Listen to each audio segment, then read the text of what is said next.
అన్నదాత అన్నదాత సుఖీ భవ సుఖీ భవ సుఖీ భవ సుఖీ భవ.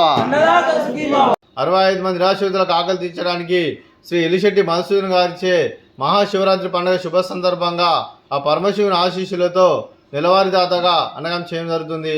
అలాగే మధుసూదన్ ఎలిశెట్టి గారికి ధన్యవాదాలు తెలుపుకుంటూ మీకు మీ కుటుంబ సభ్యులందరికీ ఆ పరమశివుని ఆశీస్సులు మీకు ಎಲ್ಲರೂ కోరుకుంటూ అలాగే శివరాత్రి పండుగ శుభాకాంక్షలు తెలుపుతూ అలాగే ఈ సంవత్సరం మీరు ఏ సంకల్పం అనుకున్నారో అది నెరవేరాలని కోరుకుంటూ మీకు అంతా మంచి మనస్ఫూర్తిగా కోరుకుంటూ